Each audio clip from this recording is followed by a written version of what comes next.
नमस्कार दोस्तों, आप सभी का बहुत बहुत धन्यवाद मिशन पत्रकारिता को इतना प्यार और स्नेह देने के लिए।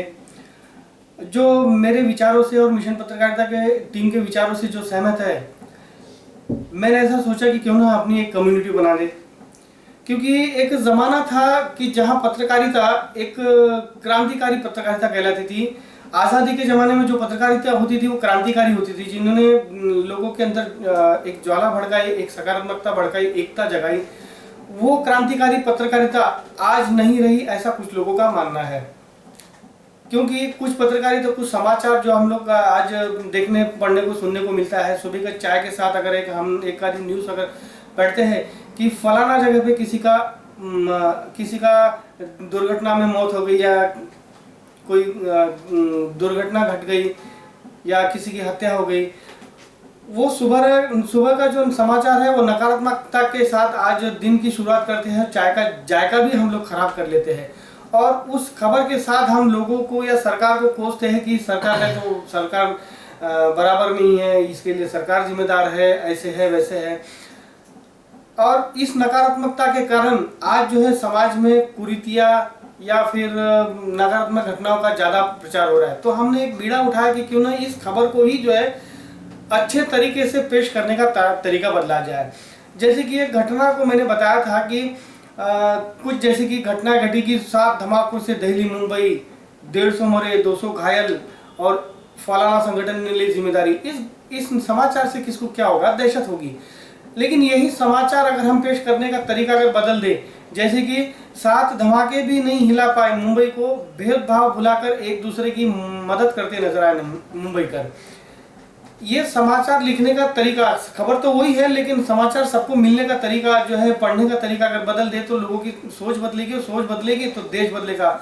और देश हमारा महाशक्तिशाली तभी होगा जब उनकी सोच में सकारात्मक बदलाव आएगा।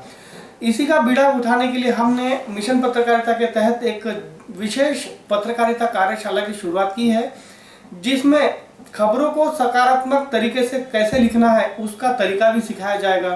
आप अपने व्याकरण को कैसे सुधारें, फिर पत्रकारिता के कानून व नियम क्या है, प्रेस काउंसिल के दायरे क्या है, अपना अखबार, खुद का अखबार कैसे रजिस्टर्ड करें, यूट्यूब चैनल चलाने के नियम क्या है, सोशल मीडिया में पत्रकारिता कैसे करें, और बड़े अखबारों के साथ आम जनता को जोड़कर कैसे सकारात्मक पत्रकारिता करें। ये सारी चीज़ उसके अंदर हमने समेट के लिया है। और भी बहुत कुछ चीज़ आपको देखने सुनने को मिलेगा।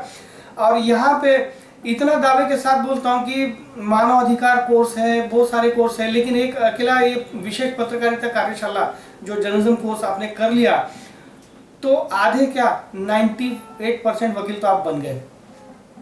सिर्फ प्रमाण पत्र आपको पत्रकारिता का मिलेगा, लेकिन इतनी जानकारी मिलती है क्योंकि ज्ञान ही इंसान को उसका अधिकार दिलाता है। इसलिए इस ज्ञान लेने से चूकिए मत। ये विशेष कार्यशाला है। ये विशेष कार्यशाला है। इस विशेष कार्यशाला में विशेष लोगों को आमंत्रित किया जा रहा है, इसलिए आप सभी को मैं आमंत्रित करता हूँ इस कार्यशाला में जरूर शामिल हुइए। और आपको बहुत कुछ यहाँ पे सीखने को मिलेगा। नीचे दिए गया जो नंबर है, इस नंबर पे आप कांटेक्ट कर सकते हैं, या फिर नीचे जो है डिस्क्रिप्शन में आपको लिंक दिया है, उस लिंक पे क्लिक करके आप अपना आवेदन भरें और जल्द से जल्द जुड़ के इस कार्यशाला में सम्मिलित हो।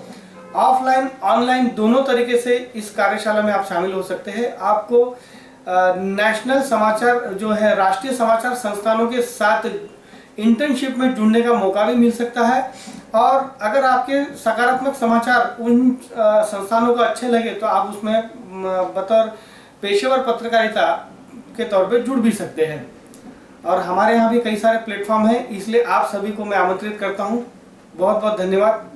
जरूर जुड़िए। इस लिंक को क्लिक करके सारा फॉर्म फिलअप कर दीजिएगा। हमारी टीम आपसे कांटेक्ट करेगी या कभी हमारे कार्यालय में आ जाइएगा। बहुत बहुत धन्यवाद।